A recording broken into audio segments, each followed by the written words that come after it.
नमस्कार साथियों, मैं गौरव राय आप सभी का स्वागत करता हूं आपके अपने YouTube चैनल रोजगार विद गौरव इंस्टीट्यूट में। दोस्तों, एक बार फिर आपके लिए हम लेके आ चुके हैं रीजनिंग का कमाल का प्रैक्टिस सेट जो आने वाले सभी गवर्नमेंट एग्जाम्स के लिए बहुत ज़्यादा इम्पोर्टेंट होने वाला है।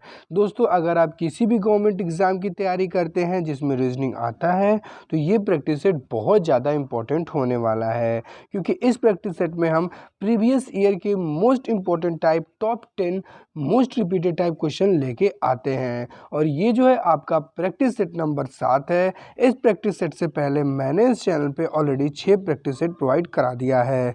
और चलिए दोस्तों, अब हम शुरू करते हैं आज के इस प्रैक्टिस सेट को।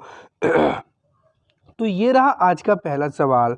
तो प्रैक्टिस सेट का पहला सवाल आपसे क्या बोल रहा है, यदि ए का अर्थ माइनस है, बी का अर्थ भाग है, सी का अर्थ प्लस है, डी का अर्थ मल्टीप्लाई है, तो निम्नलिखित समीकरण का क्या मान होगा, यही आपको क्या करना है, बताना है। तो दोस्तों, ये जो आपका सवाल है वो मैथमेटिकल ऑपरेशन का सवाल है। सिंपल, इस सवाल का सिंपल मतलब यह है कि अगर इसने क्या बोला है, अगर ए का अर्थ माइनस है यानी ए की जगह माइनस रख दिया जाए, बी की जगह डिवाइड रख दिया जाए, सी की जगह प्लस रख दिया जाए, डी की जगह गुणा रख दिया जाए, तो ये जो आपका समीकरण दिया हुआ है, इस समीकरण में इस क्वेश्चन मार्क के जगह पे क्या भरा जाएगा, यही आपको क्या करना है, बताना है। तो अगर आप इस क्वेश्चन को ध्यान से देखें तो सबसे पहले क्या दिया हुआ है 25, फिर क्या दिया हुआ है आपका बी का मतलब क्या होता है भाग, फिर आपका दिया हुआ है 5, फिर आपका दिया क्या हुआ है सी का मतलब क्या बोला है, सी का मतलब बोला है आपका जोड़, फिर जोड़ दिया इसने 24 को, फिर ए का मतलब क्या होता है, ए का मतलब होता है माइनस, फिर बोला है आपका 2, क्या बोला है 2, फिर क्या दिया है डी का मतलब होता है गुणा, और लास्ट में क्या दिया है आपका 12। लास्ट में क्या दे दिया है आपका, लास्ट में दे दिया है 12 और क्वेश्चन मार्क पूछ लिया है। तो अगर आप सबसे पहले हम क्या करते हैं, सबसे पहले करते हैं भाग को, फिर करते हैं मल्टीप्लाई को, फिर करते हैं प्लस को, और फिर लास्ट में करते हैं किसको, हम माइनस को। तो अगर हम इसको कटा दें तो 5 से अगर हम 25 को कटाएंगे तो आ जाएगा 5। मैंने यहाँ पे इसका मल्टीप्लाई कर दिया, 2 में 12 का मल्टीप्लाई करेंगे तो हमारा क्या आएगा -24। अब देखिए 5 में किसको आपने जोड़ा, 5 में अगर आपने 24 को जोड़ेंगे तो आएगा आपका 29, और 29 में जब आप 24 को घटा देंगे तो आपका क्या आ जाएगा 5, और 5 ही इस क्वेश्चन मार्क का क्या हो जाएगा, सही जवाब हो जाएगा, जो आपके किस ऑप्शन में दिया हुआ है, ऑप्शन नंबर ए में। तो ऑप्शन नंबर बी में, तो ऑप्शन नंबर बी जो हो जाएगा इस पहले क्वेश्चन का क्या हो जाएगा, आपका सही जवाब हो जाएगा। दोस्तों, आशा करता हूँ ये सवाल आपको आसानी से समझ में आया होगा। चलिए अब हम चलते हैं आज के प्रैक्टिस सेट के दूसरे सवाल पे। तो आज का प्रैक्टिस सेट का दूसरा सवाल आपसे क्या बोल रहा है कि विलुप्त अक्षर को ज्ञात करिए। यानी इस सवाल का सिंपल मतलब यह है, ये जो आपका क्वेश्चन मार्क दिया हुआ है, इस क्वेश्चन मार्क की जगह पे क्या भरा जाएगा, यही आपको क्या करना है, बताना है। इस क्वेश्चन का सिंपल मतलब यह है कि ये जो आपका क्वेश्चन मार्क दिया हुआ है, इस क्वेश्चन मार्क के जगह पे क्या भरा जाएगा, यही आपको क्या करना है, बताना है। दोस्तों, इस टाइप का सवाल आपको हम आज पहला सवाल बता रहे हैं, तो हम बताते हैं कि इस टाइप के सवाल करना कैसे होता है। कभी भी आपके सामने इस ब्रैकेट टाइप का सवाल आ जाए तो ये सवाल आपके दो तरीके से होते हैं। या तो आप इस तरीके से करने की ट्राई करिए कि टी क्यू इन दोनों को जोड़ के ये लाने की कोशिश करिए, इन दोनों को जोड़ के ये लाने की कोशिश करिए, या इन दोनों को जोड़ के ये लाने की कोशिश करिए। और दूसरा टाइप जो होता है वो हमारा होता है इस तरीके से कि इन दोनों को जोड़ के ये लाने की कोशिश करिए, इन दोनों को घटा के ये लाने की कोशिश करिए, या फिर इन दोनों को जोड़ के ये लाने की कोशिश करिए। इस तरीके से जो होता है, ये दो तरीके से जो होता है, इस सवाल को हम करने की ट्राई करते हैं। तो अगर आप इस क्वेश्चन को ध्यान से देखें तो सबसे पहले हम इसको इस तरीके से करने की ट्राई करते हैं। तो अगर आप ध्यान से देखें तो टी की प्लेस वैल्यू क्या होती है, टी की प्लेस वैल्यू क्या होती है, टी की प्लेस वैल्यू होती है आपकी 20। क्यू की प्लेस वैल्यू क्या होती है, क्यू की प्लेस वैल्यू होती है आपकी 17, और एन की प्लेस वैल्यू क्या होती है, एन की प्लेस वैल्यू होती है 14। मतलब हुआ क्या है, 20 में से 3 माइनस किया है आपने 17 आया है, 17 में से 3 माइनस किया है तो आपका 14 आया है। यानी पहले आपने टी से 3 माइनस किया तो क्यू आया, क्यू से 3 माइनस किया तो आपका एन आया। फिर अगर हम दूसरे वाले को देखते हैं तो आपका क्या दिया हुआ है यू की प्लेस वैल्यू क्या होती है, तो यू की जो प्लेस वैल्यू होती है वो होती है 21, आर की होती है 18, और ओ की क्या होती है, ओ की होती है 15। तो आपने 18 सॉरी 21 में से 3 माइनस किया तो आपका 18 आया, 18 में से 3 माइनस किया तो आपका क्या आ गया, 15 आ गया। तो सेम उसी तरीके से अगर आपने u में से 3 माइनस किया तो आपका r आया, r में से 3 माइनस किया तो आपका क्या आया, o आया। तो ये इसमें आप इस क्वेश्चन में आपने सबसे पहले किया क्या है, पहली संख्या में से दूसरी संख्या को 3 माइनस किया, फिर 3 माइनस किया तो आपकी तीसरी अक्षर आ गया। उसी तरीके से हमको इसको करना है। तो अगर आप ध्यान से देखें तो u की प्लेस वैल्यू क्या होती है, u की प्लेस वैल्यू होती है आपकी 21, r की प्लेस वैल्यू होती है आपकी 18। तो 21 में से 3 माइनस किया तो आपका क्या आया, 18। तो आप कितने में से 3 माइनस करेंगे कि आपका 21 आ जाएगा। तो अगर आप 24 में से, कितने में से, अगर आप 24 में से 3 को माइनस करते हैं तो आपका 21 आ जाएगा। तो इस क्वेश्चन मार्क पे क्या आएगा, इस क्वेश्चन मार्क पे आएगा 24। 24 पे कौन सा लेटर आता है, तो 24 पे आपका जो लेटर आता है वो आता है x, और x ही इस क्वेश्चन मार्क के जगह पे भरा जाएगा जो आपके किस ऑप्शन में दिया हुआ है, ऑप्शन नंबर डी में। तो ऑप्शन नंबर डी जो हो जाएगा इस क्वेश्चन का क्या हो जाएगा, आपका सही जवाब हो जाएगा। आशा करता हूँ ये भी सवाल आपको आसानी से समझ में आया होगा। चलिए अब हम चलते हैं आज के प्रैक्टिस सेट के तीसरे सवाल पे। तो आज का प्रैक्टिस सेट का तीसरा सवाल क्या बोल रहा है कि एक निश्चित कूट भाषा में 20 को 86, 39, 85 लिखा जाता है, तो 11 को 32, 30, 39, तो 12 को क्या लिखा जाएगा, यही आपको क्या करना है, बताना है। दोस्तों इस सवाल का सिंपल मतलब यह है, ये जो आपका 20 दिया हुआ है, इस 20 को इसने 863985 लिखा है, वहीं 11 को इसने 323039 लिखा है, तो 12 को क्या लिखेगा, यही आपको क्या करना है, बताना है। तो दोस्तों ये जो आपका सवाल है ये आपका कोडिंग डिकोडिंग का सवाल है। किसका सवाल है, तो ये जो आपका सवाल है ये कोडिंग डिकोडिंग का सवाल है। इसके लिए देखिए, ये सवाल के लिए प्लेस वैल्यू याद होना जरूरी नहीं है।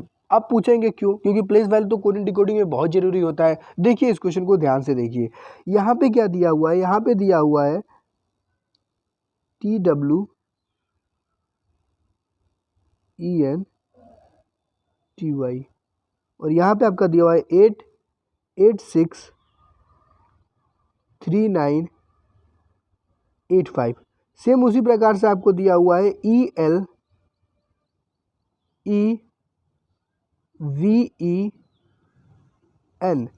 और इसका क्या दिया हुआ है 323039। ठीक है, तो अगर आप देखें तो ये कैसे होगा, देखिए अगर आप ध्यान से देखते हैं, अगर आप इस क्वेश्चन को ध्यान से देखते हैं तो ये देखिए ई का प्लेस वैल्यू यहाँ पे भी 3 दिया है, यहाँ पे भी 3 दिया है और यहाँ पे भी आपका 3 दिया है। मतलब क्या हुआ कि ये जो हुआ है स्ट्रेट फॉरवर्ड उस लेटर का नंबर ही डायरेक्ट दे दिया है, इसने कोई प्लेस वैल्यू नहीं लिखा है, ना ही कोई जोड़ा है, ना ही कोई घटाया है, डायरेक्ट आपका वैल्यू दे दिया है। जैसे यहाँ पे देखें तो यहाँ पे भी एल का प्लेस वैल्यू क्या है 3 है, यहाँ पे भी एल का प्लेस वैल्यू क्या है आपका 3 है।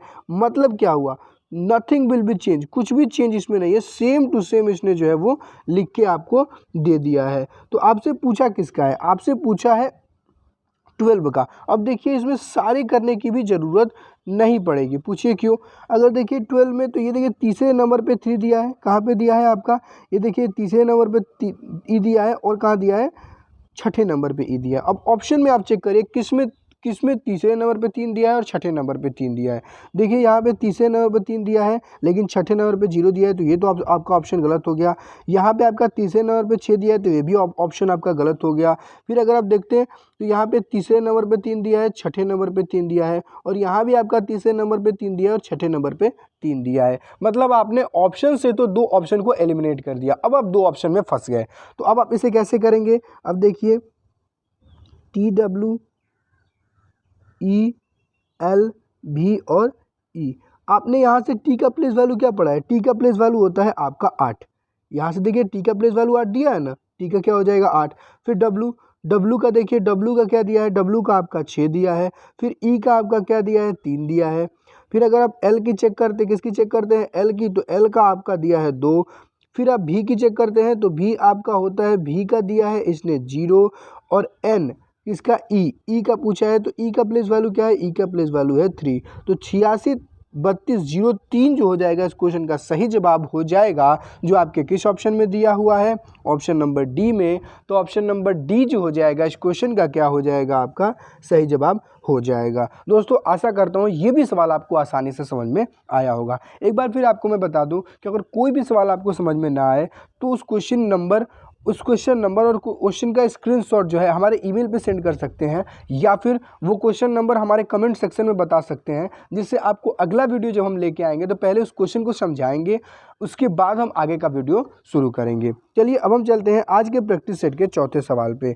तो आज का प्रैक्टिस सेट का चौथा सवाल आपसे क्या बोल रहा है कि एक चूहा 20 मीटर पूर्व की ओर भागता है, फिर दाएं मुड़कर 10 मीटर भागता है, दाएं मुड़कर फिर वो 9 मीटर भागता है, और बाएं मुड़कर 5 मीटर भागता है, और बाएं मुड़कर फिर वो 12 मीटर भागता है। आखिरकार वह बाएं मुड़कर 6 मीटर भागता है। तो बताइए कि वो अंत में किस दिशा में है, यही आपको क्या करना है, बताना है। तो ये जो आपका सवाल है वो दिशा परीक्षण का सवाल है। देखिए इस सवाल का सिंपल मतलब यह है कि एक चूहा सबसे पहले 20 मीटर पूर्व की ओर भागता है, फिर दाएं मुड़कर 10 मीटर भागता है, फिर वो दाएं मुड़ता है और 9 मीटर भागता है, फिर वो बाएं मुड़कर 5 मीटर भागता है, और फिर वो बाएं मुड़कर 12 मीटर भागता है। आखिरकार वो फिर बाएं मुड़कर कहाँ भागता है, 6 मीटर भागता है। तो बताइए कि वो अंत में किस दिशा में है, यही आपको क्या करना है, बताना है। देखिए अगर आप इस क्वेश्चन को ध्यान से करते हैं तो यहाँ पे क्या दिया हुआ है, सबसे पहले वो 20 मीटर पूर्व की ओर चलता है, यानी पूर्व मतलब क्या होता है, ईस्ट, जिसको इंग्लिश में होता है ईस्ट। और देखिए ये हो गया आपका पूर्व, ये 20 मीटर पूर्व की ओर चला। फिर क्या बोला, वो दाएं मुड़कर 10 मीटर चलता है। तो क्या करता है वो जो होता है वो दाएं मुड़ता है और कितना चलता है, 10 मीटर। तो सबसे पहले चला 20 मीटर, फिर चला वो कितना, 10 मीटर। देखिए इसमें आप अगर नहीं भी लिखते हैं कितना चला है, तो क्योंकि इसमें लास्ट में पूछा है किस दिशा में है, वैल्यू नहीं पूछी है, तो वैल्यू नहीं भी लिखते हैं तो आपका क्या हो जाएगा, काम चल जाएगा। देखिए 20 मीटर, फिर वो दाएं मुड़कर कितना चला, 10 मीटर, फिर वो दाएं मुड़कर कहाँ चला, 9 मीटर। तो फिर वो दाएं मुड़ा और कितना चला आपका, 9 मीटर। फिर क्या बोल रहा है, फिर बोल रहा है कि वो बाएं मुड़कर 5 मीटर चलता है, वो बाएं मुड़ा और कितना चला, 5 मीटर। फिर क्या बोला वो कि वो फिर वो बाएं मुड़कर 12 मीटर चलता है। तो फिर वो बाएं मुड़ा और कितना चला आपका, 12 मीटर। फिर क्या बोला, आखिरकार वो बाएं मुड़कर 6 मीटर चलता है। आखिरकार वो बाएं मुड़कर कितना चलता है, 6 मीटर चलता है। सबसे पहले क्या किया, सबसे पहले ध्यान दीजिए इसने क्या किया, सबसे पहले ये 20 मीटर किधर चला, पूर्व की दिशा में, ये रहा आपके पूर्व की दिशा में चला। फिर क्या बोला कि दाएं मुड़कर 10 मीटर, ये दाएं मुड़कर इसने 10 मीटर चला। फिर ये दाएं मुड़कर कितना चला, 9 मीटर चला। फिर ये बाएं मुड़कर कितना चला, 12 मीटर चला। और फिर आखिरकार 12 मीटर चला। और फिर वो आखिर में क्या हुआ, बाएं मुड़कर वो 6 मीटर चला। तो उसका डायरेक्शन कहाँ पे है, इस डायरेक्शन में है। और इस डायरेक्शन को हम क्या करते हैं, नॉर्थ, यानी उत्तर। यानी लास्ट में वो किस दिशा में है, वो उसने पूर्व से चलना शुरू किया और उसने दाएं मुड़कर अंत में वो किस दिशा में हो गया, तो वो जो हो गया वो उत्तर दिशा में हो गया। तो उत्तर ही इस क्वेश्चन का सही जवाब होगा, जो आपके किस ऑप्शन में दिया हुआ है, ऑप्शन नंबर सी में। तो ऑप्शन नंबर सी जो हो जाएगा इस क्वेश्चन का क्या हो जाएगा, आपका सही जवाब हो जाएगा। चलिए अब हम चलते हैं आज के प्रैक्टिस सेट के 5वें सवाल पे। तो आज का प्रैक्टिस सेट का 5वां सवाल आपसे क्या बोल रहा है कि एम डी की बहन है, डी के का भाई है, एफ एम की माता है, तो एफ के से किस प्रकार संबंधित है, यही आपको क्या करना है, बताना है। और दोस्तों ये जो आपका सवाल है वो ब्लड रिलेशन यानी रक्त संबंध का सवाल है। इस सवाल का देखिए सिंपल मतलब ये बोल रहा है कि एम जो है डी की बहन है। एम क्या बोल रही है, जो आपकी एम है, क्या बोल रहा है, जो आपकी ये एम है वो क्या है भैया, एम जो है वो आपकी क्या है, डी की बहन है, डी के का भाई है। जो आपका डी है, जो आपका ये डी है वो किसका भाई है भैया, जो डी है वो किसका भाई है, के का भाई है। फिर बोल रहा है एफ एम की माता है। और इसने क्या बोला कि जो एफ है, जो ये एफ है, ये जो एफ है वो क्या है, एफ जो है एम की क्या है, एफ जो है एम की माता है। और तुमसे सवाल क्या पूछा है कि एफ और के, एफ का के से किस प्रकार से संबंध है, यही आपको बताना है। तो देखिए के का आपका कोई नहीं, के का कोई भी साइन नहीं दिया है कि बेटा है कि बेटी है कि मेल है कि फीमेल है, इसने कुछ नहीं बोला है।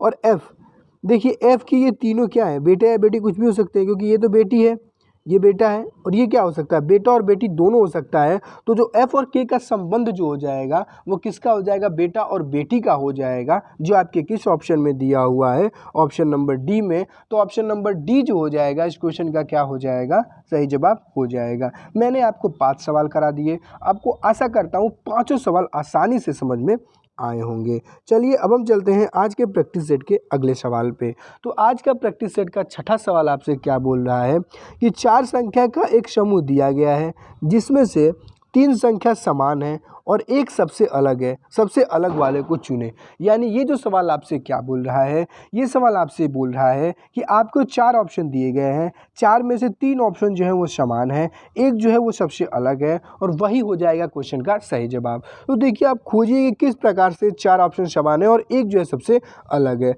तो अगर आप इस क्वेश्चन को ध्यान से देखें तो पहले आपको क्या दिया हुआ है 120, ऑप्शन नंबर बी में दिया हुआ है 5040, ऑप्शन नंबर सी में दिया हुआ है 40,320 और ऑप्शन नंबर डी में दिया हुआ है 52,480।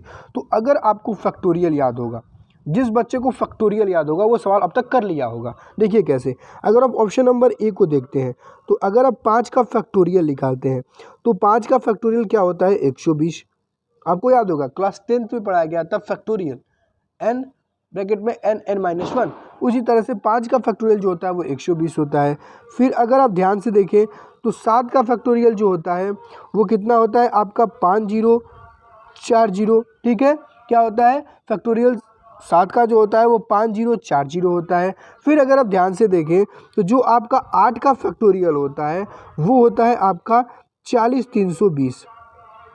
क्या होता है 40,320। तो देखिए ये तो आपका 5 का फैक्टोरियल हो गया, ये आपका 7 का फैक्टोरियल हो गया, ये आपका 8 का फैक्टोरियल हो गया। लेकिन अगर आप ऑप्शन नंबर डी को देखते हैं तो वो किसी का भी फैक्टोरियल नहीं है, तो यही क्या है सबसे अलग है। तो ऑप्शन नंबर डी जो हो जाएगा इस क्वेश्चन का क्या हो जाएगा, आपका सही जवाब हो जाएगा। चलिए अब हम चलते हैं आज के प्रैक्टिस सेट के 7वें सवाल पे। तो आज का प्रैक्टिस सेट का 7वां सवाल आपसे क्या बोल रहा है कि मनोज और सचिन ने 31 विद्यार्थियों की कक्षा में ऊपर से 7वां व 11वां स्थान प्राप्त किया, तो कक्षा में नीचे से उनका कौन सा क्रम होगा, वही आपको क्या करना है बताना है। तो दोस्तों ये जो आपका सवाल है वो ऑर्डर और सीक्वेंस का है, ऑर्डर और रैंकिंग टेस्ट का है। इस सवाल का सिंपल मतलब यह है कि जो सचिन और मनोज 2 बच्चे हैं, 31 विद्यार्थियों की क्या है स्ट्रेंथ है कक्षा में, एग्ज़ाम हुआ, एग्ज़ाम में जो हुआ मनोज ऊपर से 7वें स्थान पे आया और सचिन जो है वो ऊपर से 11वें स्थान पे आया। तो ये दोनों नीचे से कहाँ पे आए, यही आपको क्या करना है बताना है। तो मैंने आपको बताया था कि कभी भी आपके सामने रैंकिंग टेस्ट का सवाल है, उसमें ऊपर से नीचे से लेफ्ट से राइट से आपको दे दे और उसमें टोटल संख्या दे दे, तो उसका फॉर्मूला क्या होता है, तो उसका फॉर्मूला जो होता है वो टोटल इक्वल टू क्या होता है, ऊपर प्लस नीचे -1। अगर एक व्यक्ति का दे तो, अगर दोनों अलग अलग दे तो अलग फार्मूला होता है, लेकिन हम एक व्यक्ति से यहाँ निकाल सकते हैं। कैसे, देखिए यहाँ पे मनोज का ऊपर से दे दिया है, टोटल भी दे दिया है। मनोज का ऊपर से कितना दिया है 31 में से हम क्या करते हैं, इस ऊपर को इधर भेजेंगे तो ये माइनस हो जाएगा, ऊपर से 7 को माइनस करते हैं और इस एक माइनस को इधर भेजेंगे तो ये प्लस हो जाएगा। तो 31 में से 7 को माइनस करेंगे तो हमारा आएगा 24 और 24 में से 1 को जोड़ेंगे तो क्या आ जाएगा हमारा 25। तो मनोज का तो आ गया भैया 25। मनोज का नीचे से कितना आ गया, मनोज का नीचे से आ गया आपका कितना, मनोज का नीचे से आ गया आपका 25वां। अब क्या करते हैं, अब हम करते हैं किसका लाते हैं, सचिन का लाने की कोशिश करते हैं। देखिए मैंने बताया आपको क्या कि टोटल, मैंने आपको क्या बताया, मैंने ये आपको बताया कि इसका कितना आया 25वां आया, किसका, मनोज का। देखिए आप ऑप्शन से भी कर सकते हैं। कैसे, देखिए किसी भी ऑप्शन में ना ही ए में 25 दिया है, ना ही बी में, सी में 25 दिया है, ना ही डी में 25 दिया है, तो ऑप्शन नंबर बी जो हो जाएगा इस क्वेश्चन का क्या हो जाएगा, सही जवाब हो जाएगा। लेकिन आपको हम सचिन का भी निकाल के दिखा देते हैं। मैंने क्या बताया, टोटल इज इक्वल टू ऊपर प्लस नीचे -1। इसका ऊपर से 11 दिया है, टोटल कितने हैं 31। ऊपर को इधर भेजेंगे तो क्या हो जाएगा -11 माइनस, और 1 को इधर भेजेंगे तो ये हो जाएगा प्लस। 31 में से 11 को माइनस करेंगे तो आएगा 20, 20 में 1 जोड़ देंगे तो क्या आ जाएगा 21। तो आपका कहाँ से आया, तो सचिन का नीचे से कहाँ पे आया? सचिन का नीचे से आया 21वां। मनोज का नीचे से कितना आया? तो मनोज का नीचे से आया 25वां। तो 25वां और 21वां ही इस क्वेश्चन का सही जवाब हो जाएगा, जो आपके किस ऑप्शन में दिया हुआ है? ऑप्शन नंबर बी में। आशा करता हूँ ये भी सवाल आपको समझ में आया होगा। चलिए अब हम चलते हैं आज के प्रैक्टिस सेट के 8वें सवाल पे। तो आज का प्रैक्टिस सेट का 8वां सवाल क्या बोल रहा है कि 400 वर्षों में फरवरी 29 कितनी बार आएगी? यानी इस सवाल का सिंपल मतलब यह है कि 400 वर्ष जो है उसमें कितने लीप ईयर होंगे, यही आपको क्या करना है, कितने लीप ईयर होंगे यही आपको क्या करना है भैया, बताना है।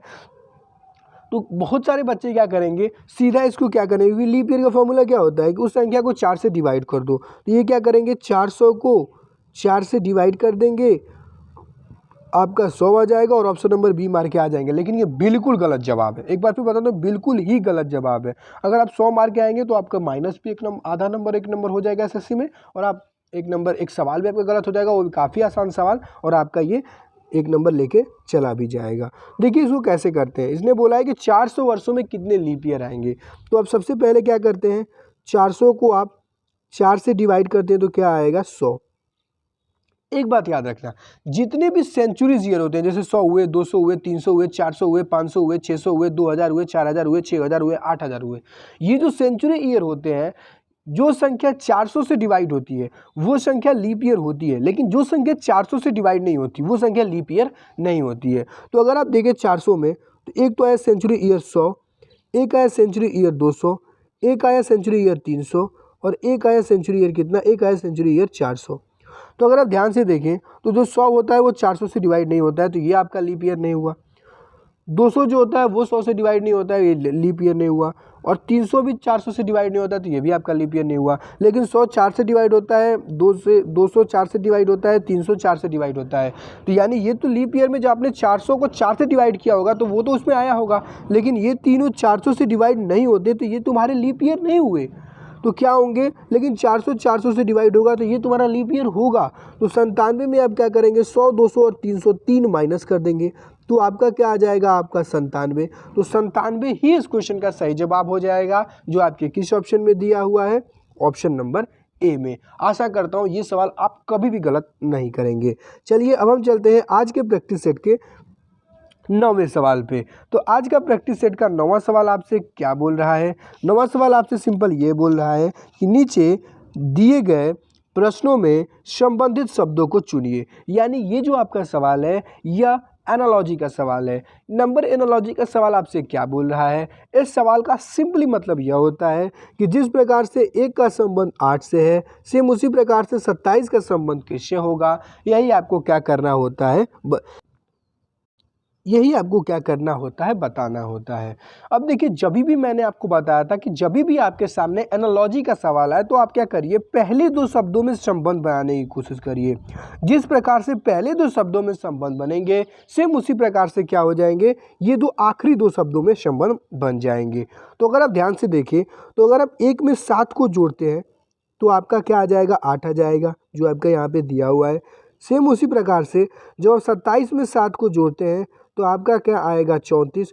तो अगर आप ध्यान से देखें तो कोई भी ऑप्शन में आपका 34 नहीं दिया हुआ है। मतलब ये इस तरीके से तो सवाल नहीं होगा, हमको क्या करना होगा, कुछ दूसरा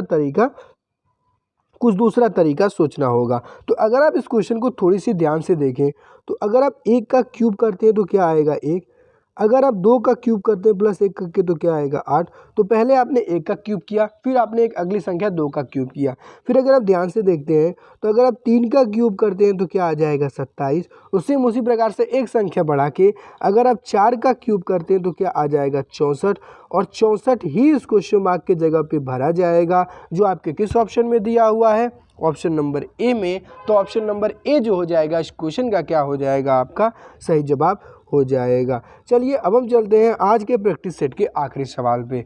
तो आज का प्रैक्टिस सेट का आखिरी और 10वां सवाल आपसे क्या बोल रहा है कि निम्नलिखित श्रृंखला को पूरा करें। यानी ये जो आपको सीरीज दी हुई है, इस सीरीज को आप पूरा करें और इस क्वेश्चन मार्क के जगह पे क्या भरा जाएगा, यही आपको क्या करना है बताना है। तो दोस्तों, मैंने आपको बताया था कि कभी भी आपके सामने सीरीज का सवाल आए तो सबसे पहले आप डिफरेंस निकाल के करने की क्या करिए, ट्राई करिए। तो अगर आप इस क्वेश्चन को ध्यान से देखते हैं तो आपको कहाँ से कहाँ तक जाना है, तो सबसे पहले आप 18 से 13 तक जा रहे हैं, मतलब क्या कर रहे हैं 5 माइनस। 13 से 17 तक जा रहे हैं, मतलब क्या कर रहे हैं 4 माइनस। 17 से 14 तक जा रहे हैं, मतलब क्या कर रहे हैं 3 माइनस। 14 से 19 तक जा रहे हैं, मतलब क्या कर रहे हैं 5 माइनस। फिर आपने 19 से 23 तक गए, मतलब आपने क्या किया 4 माइनस। तो अगर आप देखें तो ये 3 पेयर बन रहे हैं। कैसे, पहले 5 माइनस किया, फिर 4 माइनस किया, फिर 3 माइनस किया, फिर 5 माइनस किया, फिर 4 माइनस किया। तो फिर ये क्या करेगा, फिर ये 23 में से क्या घटाएगा, तो 23 में से अब ये 3 माइनस कर देगा। और जब आप 23 में से 3 को माइनस करते हैं तो आपका आता है 20, और 20 ही इस क्वेश्चन मार्क के जगह पे भरा जाएगा, जो आपके किस ऑप्शन में दिया हुआ है, ऑप्शन नंबर ए में। तो ऑप्शन नंबर ए जो हो जाएगा इस क्वेश्चन का क्या हो जाएगा, आपका सही जवाब हो जाएगा। दोस्तों आशा करता हूँ सारे सवाल समझ में आए होंगे और आपको वीडियो बहुत इन्फॉर्मेटिव और बहुत अच्छा लगा होगा। अगर आपको ये वीडियो अच्छा लगा है तो अपने दोस्तों तक शेयर करना ना भूलें, और वीडियो को लाइक और चैनल को सब्सक्राइब जरूर करें। तब तक के लिए धन्यवाद। मिलते हैं आपसे अगले प्रैक्टिस सेट में। जय हिंद, जय भारत।